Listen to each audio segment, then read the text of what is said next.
cute child born between my beloved husband and me, but my mother-in-law can't help but blurt out that my son is not cute. To think she can say such a thing about her own grandchild? And to make matters worse, she treats me, her daughter-in-law, as an intruder. Well, if that's the way she feels, then I can do the same. This is the story of the most selfish and awful mother-in-law, and the tale of the daughter-in-law who stands up to her. My name is Maya. When I was 28 years old, I got married to my husband, Andrew. A year ago, our long-awaited son, Liam, was born. Around the time our son turned 6 months old, I also returned to work. I was juggling work and entrusted our child to daycare. Some people might think that it's too early for such things. However, we had a certain situation. My husband's workplace wasn't doing well, and since we got married, his salary gradually decreased. To be honest, I'm currently earning twice as much as he is. We also have a newborn child, and we know that we'll need even more money in the future. With that in mind, I decided to return to work sooner. I never had any complaints about going back to work because I didn't dislike my job in the first place. However, there was someone who didn't approve of my return to work. That person was my husband's mother. My mother-in-law moved in with us 3 months ago, but it seems like she has issues with me. She not only criticizes my parenting, but also finds fault with my everyday actions. Putting such young children in daycare? You're unfit as a mother. It's been a tradition for women to stay home and take care of the household, hasn't it? Come on, what era are we living in? She endlessly lectures me with such old-fashioned beliefs. As soon as I come home from work with my son, "You're working until this late again. Don't you think Liam deserves better?" She immediately started shouting. On my days off, I spend the whole day with Liam. He's doing just fine at daycare and we have a stable routine there, so it's okay, you know. If I try to argue back, she raises her eyebrows sharply. Are you really going to unquestioningly believe what complete strangers like daycare workers say? If that's the case, your child won't grow up properly, you know. My mother-in-law, who doesn't usually take care of our son, still feels entitled to give parenting advice as if she's an expert. And on top of that, she doesn't hesitate to criticize my personality. Living with a daughter-in-law who only cares about her job. Honestly, I regret it too. Why did Andrew marry someone like her? I feel like I'm going crazy with stress every day. At that moment, even I, who is usually patient, couldn't help but get irritated. Well, if it bothers you that much, would you like us to stop living together? You do understand why we ended up living together, don't you, mother-in-law? Yes, there is a reason why my mother-in-law started living with us. Originally, my mother-in-law and father-in-law lived together in their own family home. Then one day, my father-in-law had a traffic accident and became paralyzed from the waist down. Furthermore, it was discovered that he had advanced dementia, and my mother-in-law couldn't handle it anymore. She had to place my father-in-law in a care facility. Afterwards, she asked us to come back and live together here. She pressed us to move back in together, but both my husband and I had jobs to attend to. Considering the commuting situation, we couldn't just move from our current home. Then one day, my mother-in-law suddenly brought her belongings to our house without asking, and ended up staying. Ultimately, this cohabitation wasn't by mutual consent. It's essentially an inconvenient living arrangement where my mother-in-law moved in on her own accord. I understand that it's tough, considering that you're parents-in-law. That's why we agreed to live together. But didn't we promise not to interfere with each other from the beginning? Oh, did we? I can't even remember something from that long ago. Even though I emphasize the promise, it's clear that my mother-in-law feels completely empowered and knows she won't be kicked out. Her attitude was getting on my nerves. Please, stop this already. We agreed not to interfere, didn't we? We accepted living together with you, right? This isn't how it was supposed to be. You're so noisy. I wonder why Maya isn't as sweet as Luna. Luna is such a well-behaved child. Luna is my husband's younger brother's wife. In my case, she's like a sister-in-law by marriage. Well, she also has a rather unpleasant personality. Or maybe it's better to say she's sly rather than having a bad personality. She became a full-time homemaker shortly after marrying my brother-in-law, and she was very much liked by my mother-in-law. My mother-in-law would unilaterally summon Luna to this house, and the two of them would gossip about me. Hey Luna, listen to this. Maya, she's still continuing to work. Oh, really? Even though Liam is still so little? It's impressive that she can manage that. See? Right? In that regard, you're doing well by being a stay-at-home wife. You can rest assured even if you have children someday. I deeply respect you, Mom, so I'll do my best. This continuous parade of trying to please each other goes on relentlessly. What's more, they deliberately speak loudly within my earshot. I genuinely disliked the way those two acted. Eventually, Luna, perhaps wanting to be liked by my mother-in-law, started speaking ill of me on her own. Your husband, if I recall correctly, earns about as much as my husband, right? Yet despite that, the fact that you both work means your budgeting skills are lacking, aren't they? Certainly, a few years ago, their salaries might have been similar, but now my husband's is even less. I hadn't told them about my husband's company struggling, partly due to pride. When Luna criticized me, my mother-in-law enthusiastically joined in, and it had become a regular routine. Really? I can't imagine leaving the kids to someone else to take care of when it's my fault for being so bad at making ends meet. Luna, you shouldn't be this kind of wife, okay? Of course. It's because I have super respect for your mother. I can't help it. Oh, Luna. They should have their excessive flattery contest somewhere else, as it was making me feel embarrassed just listening to it. It only added to my stress. I felt like I had reached my limit living with my mother-in-law, so I decided to talk to my husband about it. Hey, it's about your mom. Almost every day she invites Luna over and makes fun of me. Huh? Mom does that? Since I usually get home earlier than my husband, he wasn't aware of me being mistreated. As expected, he had a puzzled expression. Exactly. She promised not to interfere, but she criticizes me for continuing to work.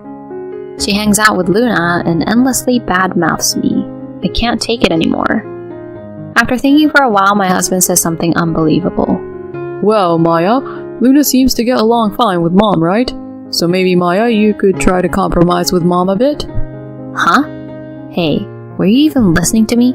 Mom even denies my personality. How can I compromise with someone like that? When I pressed him on it, my husband scratched his head indifferently. Don't be so uptight. Just try to be like Luna for once. Then Mom will probably like you more. What's that supposed to mean? Pretending to be all sweet to win your mother over? Enough already, I was a fool to seek advice. I felt like there was no one on my side right now, and frustration welled up inside me, more than anger. Next day, the snide remarks from my mother-in-law and sister-in-law continued, as usual. When I started preparing dinner after returning home, I heard a voice like this. Are you planning to make another terrible dinner tonight? You're always cutting corners, and it's really annoying. Well, it's probably because of your job, isn't it? Your mother-in-law and I would never serve our husbands half-hearted meals like this, you know. In my opinion, neither my mother-in-law's cooking nor Luna's deserves any compliments. My mother-in-law's food is overly seasoned and not that tasty, and even for my sister-in-law, who practically lives with us every day, you'd think her domestic skills would be apparent. While muttering complaints in my heart, I silently continued preparing dinner. When my husband returned home, both my mother-in-law and Luna blatantly changed their attitudes, and neither of them harassed me. Because of this, my husband couldn't trust what I said. Just then, an incident occurred. While I was at work, I received a sudden call from the daycare. After learning the details, I quickly contacted my husband and rushed home. There, I found my mother-in-law and my sobbing son. Hold on, Mom. What exactly are you trying to do? Taking Liam away from daycare without permission? When I yelled, my mother-in-law sighed in exasperation and looked at me with a condescending expression as if mocking me. What are you talking about? I did it for the sake of my grandchild. Daycare is just a waste of money. Child rearing is something a mother should do, isn't it? That's your own selfish belief, isn't it? Even though there are circumstances and I left my child in your care without permission, taking them away without consent is just plain rude. It's practically kidnapping. Huh? Kidnapping? It's my grandchild, for heaven's sake. Whether it's a grandchild or not doesn't matter. You ignored the daycare teacher's objections and took them away on your own, which is no different from kidnapping. At this point, my mother-in-law just shrugged her shoulders. Eventually, she began saying something outrageous. Ha! Nonsense. Neither you nor the grandchild are cute at all. If you have complaints, just leave already. For me, it's one thing, but my grandchild? Not being cute? At that moment, a loud warning bell rang inside me. To think my own grandchild isn't cute, and to say it so casually in front of the grandchild. Living together with someone like this any longer is impossible. I will absolutely not forgive her for belittling my precious son. I absolutely must protect this child. At that moment, my husband returned home and I immediately told him, Andrew, it was your mother who took Liam from daycare. I've reached my limit, Andrew. I can't live with your mother. Then my mother-in-law suddenly started pretending to cry and playing the victim. Listen, Andrew, can you believe Maya treats me like a kidnapper? I was just going to pick up adorable Liam. Don't you think this is terrible? Just picking him up? My mother-in-law's words got me heated up as well. Don't joke around. Earlier you said our child isn't cute, right? Telling me to leave quickly. You can leave. This is our home. Do you plan to act like a good mother only in front of my husband? Andrew, please help me. Maya always harasses me like this. Seeing my mother-in-law crying and pleading with my husband, I couldn't help but find it all absurd.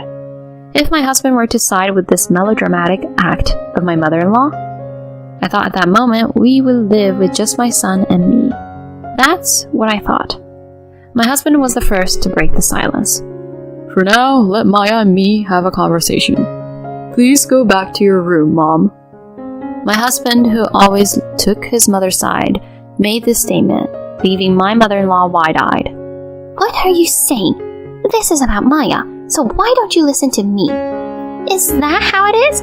After all I've been through? This time it involves Liam as well, so as parents, Maya and I want to have a proper conversation. My mother-in-law wore a consistently dissatisfied expression, but she probably couldn't say anything against her son, so she reluctantly agreed. After that, my husband and I talked for hours about this incident and past issues. We reached a certain conclusion, and a few days later we decided to convey the details to my mother-in-law. Mom, sorry for keeping you waiting. We finally sorted things out. My husband greeted my mother-in-law with a smile. Seeing that smile, my mother-in-law seemed convinced that my husband had taken her side, and happily began speaking. Is that so? Finally, you're getting away from Maya, right? Without paying any attention to my side of the story, my mother-in-law was delighted. She called my brother-in-law's family over and started talking about me as usual, bad-mouthing me endlessly. Oh, it's really great. Today we'll finally be able to say goodbye to Maya. Right, Maya? In response to her question, I answered with a smile, of course. Good, then get out quickly. Take that not-so-cute child who looks just like you with you. From now on, this house will be for me, Andrew, and my other son's family. I'll be living there. Bye! Then my husband, who had been silent until then, suddenly opened his mouth. Shall we go, Maya? Huh? Yes, let's go, Andrew. Huh? Huh? It seemed my mother-in-law couldn't quite comprehend it, repeating, huh? Several times. As my husband and I carried our belongings, we headed towards the front door with our family of 3. At that moment, my mother-in-law called out to us. Wait, Andrew, what on earth is going on? We're going to live together in this house, right? What are you talking about? My husband turned back to my mother-in-law with a cold expression. I'm leaving with Maya. I can't tolerate your delusions any longer. My mother-in-law's body trembled and she slumped to the ground in disbelief. Why? Why are you taking her side? I heard everything from Liam's daycare teacher. How you took Liam away on your own, how you verbally abused the daycare staff, and how you bad-mouthed Maya at the daycare. That's... I never thought my mother could be such a terrible person. I misjudged her. Just surround yourself with people who actually listen to what you say and try to live a good life. With those words, my husband pushed me forward and left the house. My mother-in-law cried until the very end, calling my husband's name. On the way to our new home, my husband apologized to me. I'm sorry I didn't realize it sooner. Please, forgive me. And what are you saying? Just by taking action like this, it's more than enough. I smile at my husband. Yes, I was more than happy that my husband believed my story this time and not my mother-in-law. Since then, we no longer have anything to do with my mother-in-law or my brother-in-law and his wife, and we've been able to regain a peaceful daily life. After that house was cancelled, so my mother-in-law had no place to live. She seems to have moved in with my brother-in-law's family. With my mother-in-law joining and putting a financial strain on them, they couldn't manage on just my brother-in-law's income. As a result, my sister-in-law had to start working, and now my mother-in-law is all alone at home. There's no one to badmouth anymore, and they don't even have someone to exchange harsh words with. In fact, even with Luna, whom she used to get along with so well, they now have constant arguments. It's because of you that I had to start working, isn't it? Spare me. Huh? Is it my fault? You're in the way, you old hag.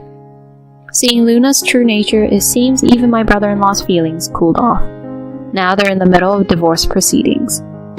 She used to be able to pretend in front of my brother-in-law because she had a lot of time on her hands, but now that she's working, she's getting frustrated more and more. It seems her true colors emerged. Whatever situation they find themselves in, I have no intention of ever having anything to do with my mother-in-law and the others. It's just my husband, my son, and me. We plan to work together to build a happy family from now on.